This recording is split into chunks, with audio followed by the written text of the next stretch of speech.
Gold hub తాకట్టులో ఉన్న బంగారాన్ని విడిపించి కొనబడును. అదే రోజు ఆన్లైన్ ధరకు కొని డబ్బులు ఇవ్వబడును. ఫోన్ ట్యాపింగ్ వ్యవహారం తెలంగాణ రాజకీయాలను ఒక కుదిపేస్తోంది.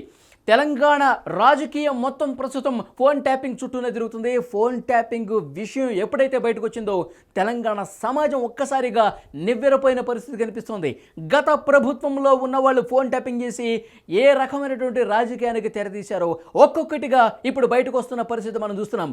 ఒక్కొక్క విషయం ప్రతిరోజు ఒక కొత్త విషయం తెర మీదకి వస్తుంది.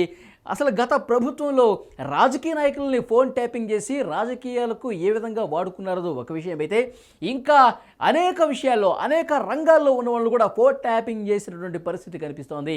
ముఖ్యంగా ఇప్పుడు బయటకు వస్తున్నటువంటి కొత్త నిజాలు ఏంటంటే, ఇప్పుడు రాధాకిషన్ రావు కస్టడీ తీసుకుని విచారిస్తున్న క్రమంలో ఒక్కొక్క విషయం బయటకు వస్తున్నట్టుగా తెలుస్తోంది.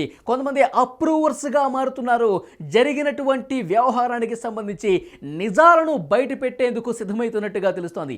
మనకు అందుతున్న తాజా సమాచారం ప్రకారం గత ప్రభుత్వంలో ఈ ఫోన్ ట్యాపింగ్ వ్యవహారాన్ని అడ్డం పెట్టుకుని మహిళల జీవితాలతో కూడా ఆడుకున్నట్టుగా సంచలనమైన విషయాలు బయటకు వస్తున్నాయి. నల్గొండలో 2 కానిస్టేబుల్ ఏ విధంగా బరి తెగించారో, ముఖ్యంగా ఆయా సర్వర్లు పెట్టుకొని ప్రత్యేక రూమ్స్ పెట్టుకొని వార్ రూమ్స్ ఏర్పాటు చేసుకుని మహిళల ఫోన్లు చాలా వరకు ట్యాప్ చేసినట్టుగా తెలుస్తుంది. మనకు అందుతున్న సమాచారం ప్రకారం దాదాపు 40 మంది మహిళల ఫోన్లు ట్యాప్ చేశారు. ట్యాప్ చేసి వాళ్ళ జీవితాలతో ఆడుకున్నట్టుగా తెలుస్తుంది. మహిళల ఫోన్ ట్యాప్ చేయడం అంటే వాళ్ళ పర్సనల్ విషయాలు కూడా తెలుసుకోవడం, మళ్ళీ దాన్ని రికార్డ్ చేసి వాళ్ళకే పంపించి పూర్తిగా వాళ్ళ జీవితాల్లో నిప్పులు పోసే పరిస్థితి కనిపించినట్టుగా ఒక సమాచారం అయితే వస్తుంది.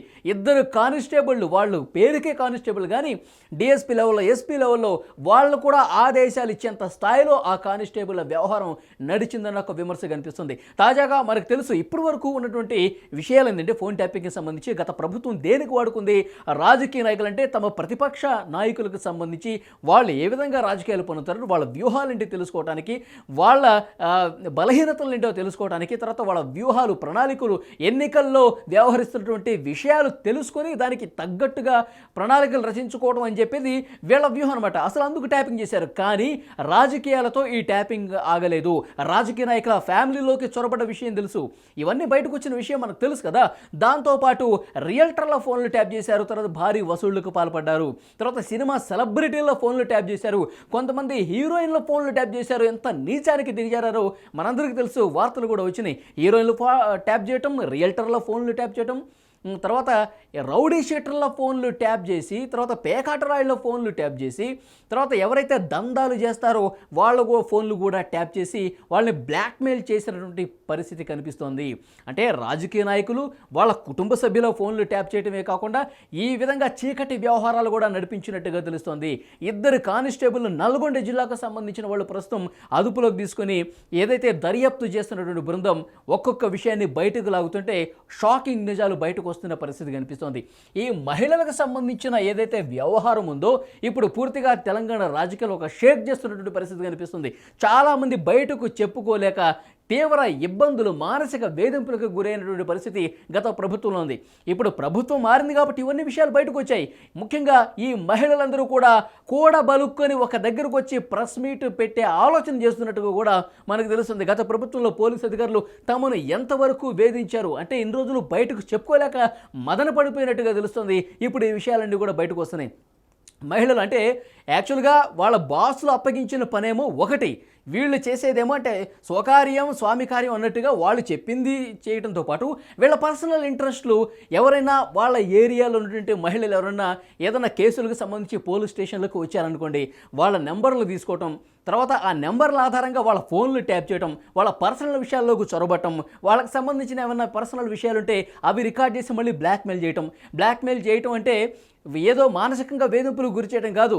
నువ్వు పలానా ప్లేస్కి నువ్వు రా, ఆ సమయానికి రా, ఆ రాత్రికి రా, అట్లా రా, ఈ రకమైన వేధింపులకు గురి చేశారు.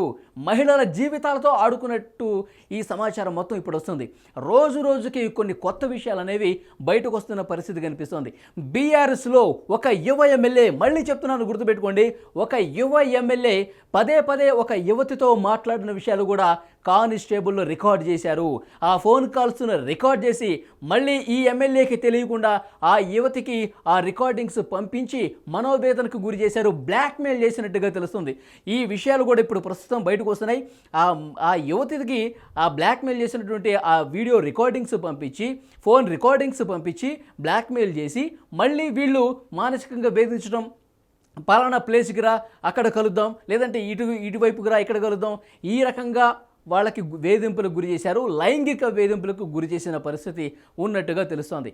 సో బీఆర్ఎస్లో ప్రస్తుతం అప్పుడు ఆయన ఆ ప్రభుత్వం ఉన్నప్పుడు ఎమ్మెల్యే, ఇప్పుడు మాజీ ఎమ్మెల్యే అడంట.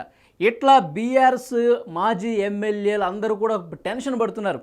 చాలామంది ఎమ్మెల్యేల ఫోన్లు కూడా ట్యాప్ చేశారు.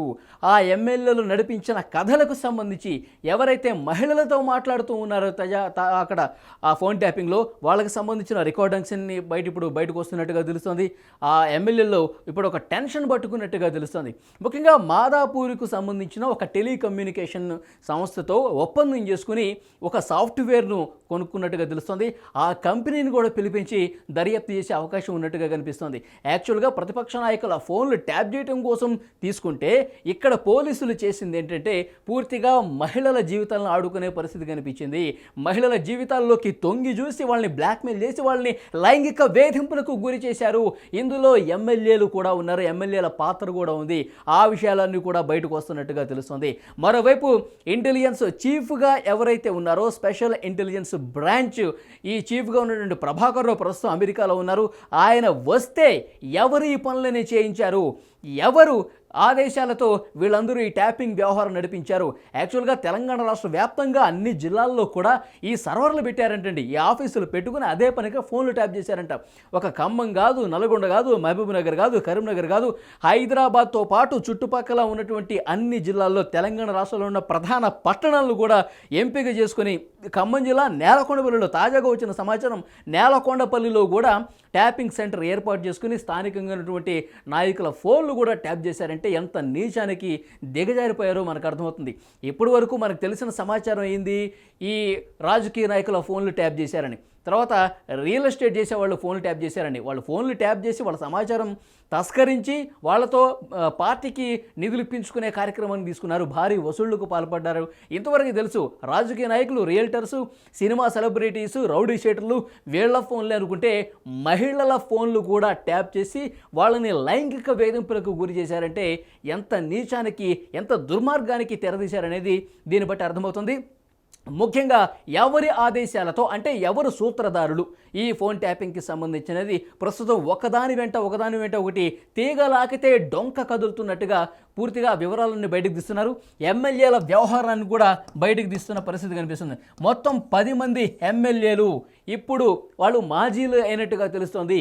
బీఆర్ఎస్ ప్రభుత్వంలో ఉన్నటువంటి 10 మంది ఎమ్మెల్యేల పాత్ర కొంత కీలకంగా కనిపిస్తోంది. ఎందుకంటే వాళ్ళు మహిళలతో మాట్లాడిన విషయాలు కూడా పోలీసులు ఫోన్ ట్యాపింగ్లో వాళ్ళు కూడా రికార్డ్ చేశారు. ఆ ఫోన్ ట్యాపింగ్ని బట్టి మళ్ళీ వీళ్ళ ఎమ్మెల్యేలకు తెలియకుండా వాళ్ళు ఫోన్ ట్యాపింగ్ విషయం వాళ్ళకి మహిళలకు పంపించి వాళ్ళు మళ్ళీ బ్లాక్మెయిల్ చేయడం. సో ఈ మొత్తం వ్యవహారం అంతా కూడా మహిళల చుట్టూ చాలా వరకు జరిగింది. వాళ్ళ లైంగిక వేధింపులు కూడా జరిగాయి.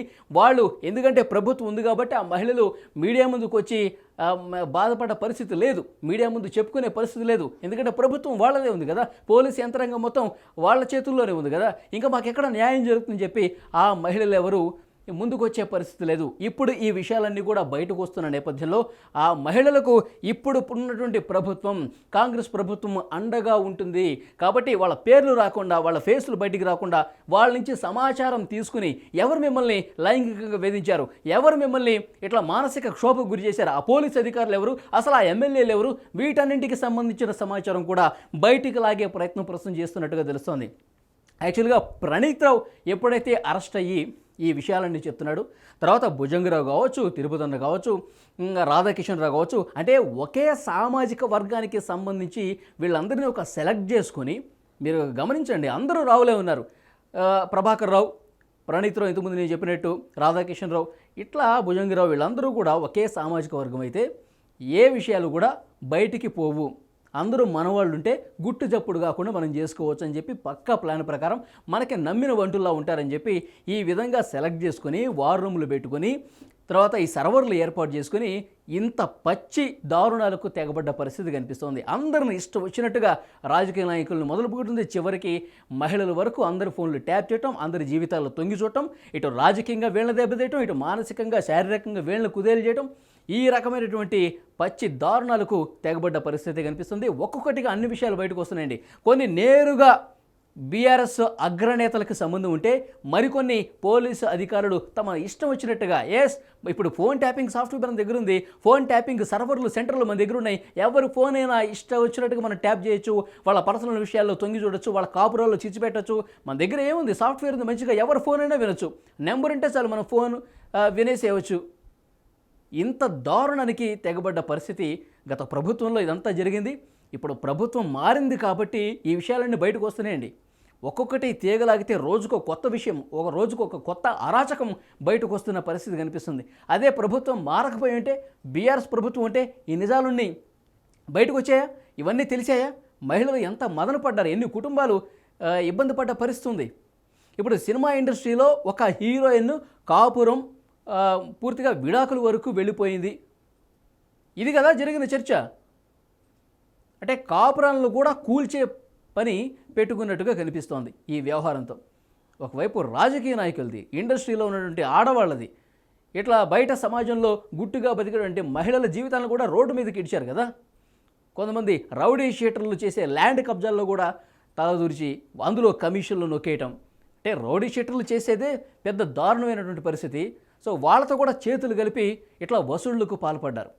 రాజకీయ నాయకులు చేసేది ఒకవైపు, అంటే వీళ్ళు పోలీస్ అధికారులు వాళ్ళ స్టైల్లో వాళ్ళకి నచ్చినట్టుగా వాళ్ళ సొంత కార్యం కోసం వాళ్ళు ఈ విధంగా పూర్తిగా తెలంగాణ సమాజంలో పూర్తిగా ఈ రకంగా వ్యవహారాలన్నీ నడిపి కూడా ఏ విధంగా అక్రమాలకు పాల్పడ్డారో, ఎంత దారుణాలకు నీచానికి ఒడగొట్టారో కూడా మనకు అర్థమవుతుంది. సో రోజు రోజుకి ఈ విషయాలన్నీ బయటకు వస్తున్నాయి.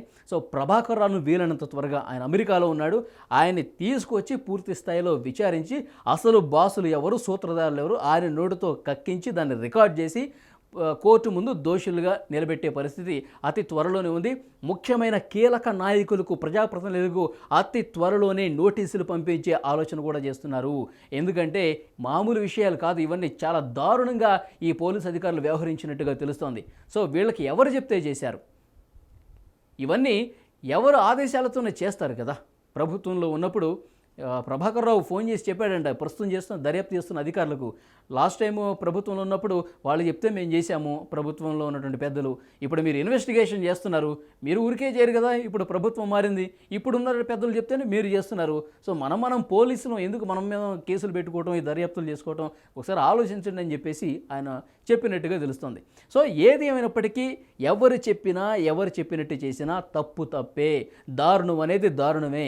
డెఫినెట్గా ప్రభాకర్ రావుని తీసుకొచ్చే ఆలోచనలో ప్రస్తుతం సీరియస్గా వర్కౌట్ చేస్తున్నట్టుగా తెలుస్తుంది. ప్రభాకర్ రావు వచ్చిన తర్వాత అసలు దోషుల్ని బయటకు తీస్తామని చెప్తున్నారు. సో ప్రస్తుతం అయితే చాలా సీరియస్గా రాధాకిషన్ రావు కస్టడీలో ఉన్నట్టుగా చాలా కీలకమైన సమాచారం సేకరిస్తున్నారు. అన్ని విషయాలు కూడా బయటకు వస్తున్నాయి. అతి త్వరలోనే అసలు సూత్రధారులను పట్టుకుంటామని ప్రస్తుతం దర్యాప్తు చేస్తున్నటువంటి అధికారులు చెప్తున్నారు.